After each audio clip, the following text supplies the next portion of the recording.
Selamat datang ya di pembahasan kita kali ini. Kita langsung aja nih mau bahas satu pertanyaan yang kayaknya cukup sering muncul ya.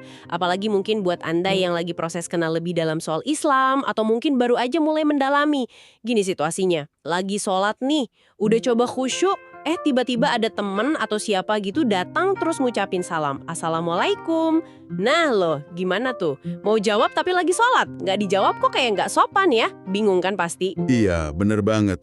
Ini situasi umum ya, dan penting loh kita tahu gimana sebaiknya bersikap menurut tuntunan agama. Kan ini menyangkut ibadah kita langsung ke Allah, tapi juga hubungan sama sesama manusia ya. Betul.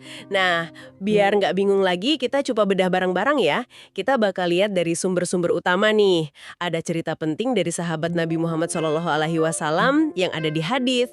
Terus ada juga petunjuk dari Al-Quran langsung. Dan tentunya penjelasan dari para ulama kita yang ahli. Tujuannya sih nggak cuma sekedar tahu, oh ini boleh, itu nggak boleh. Tapi lebih ke kenapa sih aturannya begitu? Apa hubungannya sama fokus kita pas sholat, sama kekhusyukan itu? Yuk kita gali lebih dalam. Coba deh, kita bayangin lagi ya, Anda lagi berdiri sholat, fokus baca Al-Fatihah misalnya. Udah berusaha banget nih biar pikiran nggak kemana-mana. Dari samping ada suara, Assalamualaikum. Refleks pertama pasti pengen jawab Waalaikumsalam, iya nggak sih? Rasanya gimana gitu kalau dicuekin salamnya? Kan salam itu doa baik ya, tapi di saat yang sama kita lagi ngobrol sama Allah nih. Nah, di persimpangan ini nih, Islam ngasih petunjuk gimana? Ternyata ada ceritanya oh. Betul, ada riwayat kunci nih yang ngasih kita pencerahan soal ini. Dari sahabat Nabi yang mulia. Namanya Abdullah bin Mas'ud radhiyallahu an. Beliau ini saksi langsung. Beliau cerita gini katanya. Dulu nih, gitu ya, aku pernah ngucapin salam ke Nabi SAW pas beliau lagi sholat. Terus beliau jawab loh, salamku. Nah, ini bagian pertama nih yang penting. Ini nunjukin kalau di awal-awal Islam, interaksi kayak gitu tuh pernah ada, pernah terjadi. Oh gitu ya, jadi sempat boleh atau paling nggak Nabi sendiri pernah melakukannya gitu. Iya, di masa awal. Tapi ceritanya Abdullah bin Mas'ud ini nggak berhenti sampai di situ. Beliau lanjut cerita. Tapi, kata beliau, pas kami udah pulang dari Habasyah, itu Ethiopia ya, tempat sebagian sahabat hijrah dulu. Suatu kali aku kasih salam lagi ke beliau pas lagi sholat. Kali ini beliau nggak jawab. Gitu. Nah, setelah selesai sholat, baru deh Nabi SAW ngejelasin kenapa. Beliau bilang, Inna fis sholati la syughlan. Artinya kira-kira, sesungguhnya di dalam sholat itu ada kesibukan. Hadis ini sahih, ada di riwayat Imam Al-Bukhari. Wah ini penting banget nih, titik baliknya di sini ya berarti. Dari tadinya menjawab, terus jadi nggak menjawab, dan ada penjelasan alasannya. Kata kuncinya kayaknya di kesidukan itu ya, syural tadi disebutnya. Apa sih maksudnya sibuk di sini? Pasti bukan sibuk kayak kita kerja atau apa gitu kan ya. Ini pasti ada hubungannya sama inti sholat itu sendiri. Tepat sekali. Kesibukan di sini tuh maksudnya bukan sibuk urusan duniawi ya, tapi sibuk secara ruhani. Sibuknya hati, sibuknya pikiran kita yang lagi fokus banget sama Allah Subhanahu wa Ta'ala. Pas sholat kan kita lagi berdiri di hadapannya, baca firman-Nya, doa, zikir, mengagungkan Allah. Itu kan aktivitas ibadah yang butuh fokus total. Kita lagi sibuk komunikasi sama Allah, gitu loh. Jadi, ya, aktivitas lain yang bisa ganggu atau mutus kesibukan spiritual ini, termasuk jawab salam pakai mulut, jadi nggak pas lagi sama hakikat sholat. Oke. Jadi kesibukan itu kondisi di mana kita fokus 100% sama Allah ya. Makanya ngomong sama orang lain jadi nggak relevan saat itu. Ini sejalan nggak sih sama perintah lain di Al-Quran?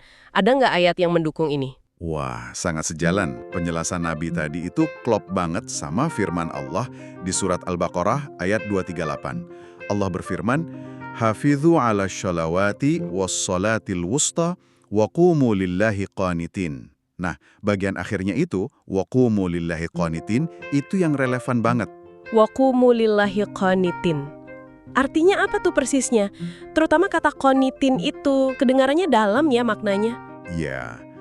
Terjemahan umumnya sih, dan berdirilah untuk Allah dalam sholatmu dengan khusyuk. Tapi kata qanitin ini maknanya kaya banget. Para ahli tafsir bilang itu artinya mencakup taat, tunduk patuh, terus juga diem, maksudnya nggak ngomongin hal di luar sholat, dan tentu saja khusyuk. Khusyuk itu ya konsentrasi penuh, hatinya hadir. Jadi perintah qanitin ini negasin banget.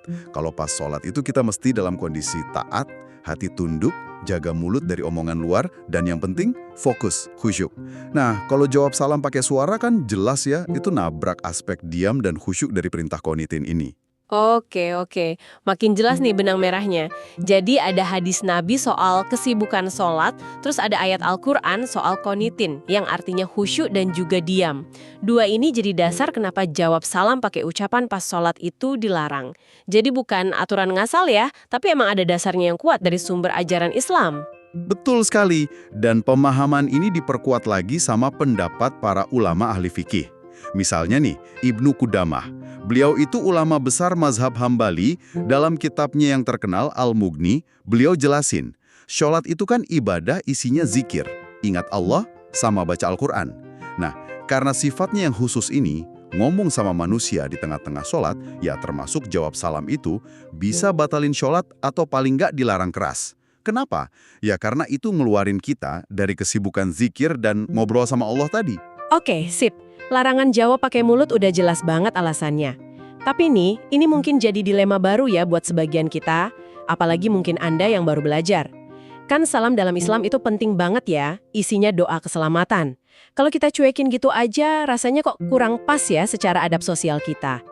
Ada nggak sih solusinya? Gimana caranya kita tetap menghormati yang ngasih salam, tapi sholat kita juga nggak rusak? Nah, ini pertanyaan bagus banget.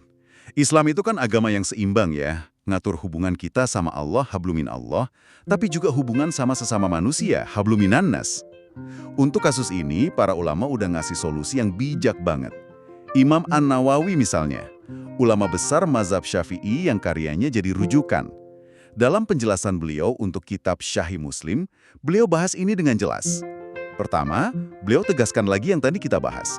Para ulama udah sepakat nih, ijma nih. Kalau orang lagi sholat, itu nggak boleh jawab salam pakai ucapan lisan. Jadi larangan pakai mulut ini udah kesepakatan ulama, udah final. Wah, ada ijma ulama ya. Berarti ini pandangan yang kuat sekali. Terus solusinya gimana dong menurut Imam An-Nawawi? Solusinya itu, kombinasi antara respons di dalam hati sama menunda respons yang di luar. Gini penjelasan beliau. Yang benar nih, sesuai ajaran, sebaiknya dia jawab salamnya itu di dalam hati aja. Nanti kalau udah selesai sholat, baru deh dia jawab pakai ucapan, lisan. Aha, ini dia nih jalan tengahnya ya. Jadi pas sholatnya masih jalan, terus kita dengar ada yang salam, kita jawabnya dalam hati aja. Mungkin niat gitu ya, semoga kamu juga selamat. Ini kan nggak ganggu kesibukan sholat kita, soalnya nggak ada omongan, nggak ada gerakan tambahan. Terus begitu kita salam akhir syalat, nah baru deh kita samperin atau kalau orangnya masih ada kita bilang Waalaikumsalam, gitu ya maksudnya. Persis gitu. Ini cara yang bagus banget buat nyimbangin dua hak. Hak Allah buat diibadahin dengan fokus, qanitin. Sama hak sesama muslim buat dijawab salamnya. Jawab dalam hati itu bentuk respon batin. Jaga adab tapi nggak ngerusak sholat. Terus jawab pakai lisan setelah sholat itu nyempurnain adabnya.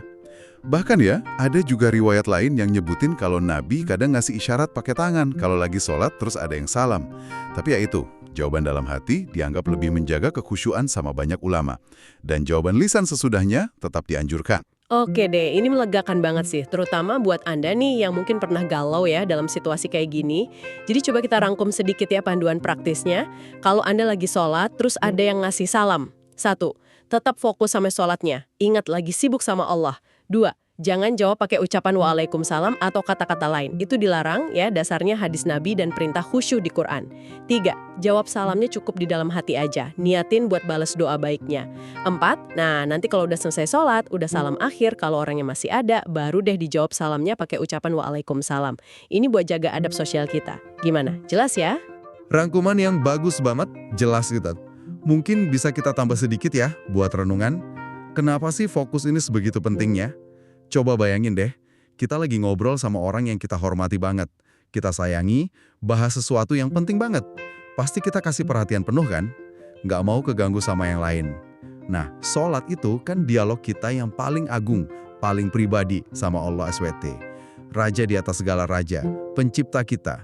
Jadi menjaga fokus, menjaga kehusuan itu bagian dari adab kita dalam percakapan super penting itu. Wah, analogi itu ngena banget ya, biar kita paham gitu kenapa penting banget jaga fokus. Ini bukan cuma soal aturan boleh nggak boleh, tapi soal kualitas hubungan kita sama Sang Pencipta.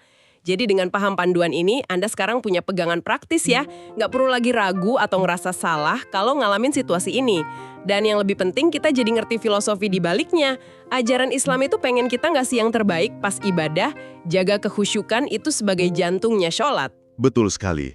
Semua rangkaian aturan ini, dari hadis soal kesibukan, ayat soal qonitin, sampai solusi dari ulama, semuanya itu intinya satu, memuliakan sholat. Sholat itu momen istimewa kita sama Allah. Nah, adanya perubahan hukum tadi, dari boleh jawab jadi nggak boleh, itu juga nunjukin proses penyempurnaan dalam ajaran Islam. Tujuannya, ya biar kita makin diarahkan ke inti ibadah yang lebih murni, lebih dalam. Fokusin hati cuma buat Allah pas lagi ibadah sama Dia. Nah, ini nih, dari pembahasan kita soal kesibukan yang bikin kita nggak boleh jawab salam pakai lisan pas sholat, mungkin ada satu pemikiran lagi nih buat Anda renungkan. Di zaman sekarang kan banyak banget ya gangguan distraksi di mana-mana. Kira-kira nih, kesibukan apa lagi ya yang sering tanpa sadar nyelip masuk ganggu fokus sholat kita selain urusan jawab salam tadi? Wah, itu pertanyaan refleksi yang bagus banget. Bisa jadi ya, pikiran soal kerjaan yang belum kelar. Atau notif HP yang kebayang-bayang. Atau rencana habis sholat mau ngapain. Kekhawatiran soal urusan dunia. Atau bahkan cuma lamunan kosong aja. Semua itu bisa jadi syughul atau kesibukan lain loh yang ngurangin kualitas khusyuk kita. Yang ngurangin nilai momen qonitin kita di hadapan Allah. Pertanyaan lanjutannya buat kita semua nih, termasuk Anda yang lagi semangat belajar.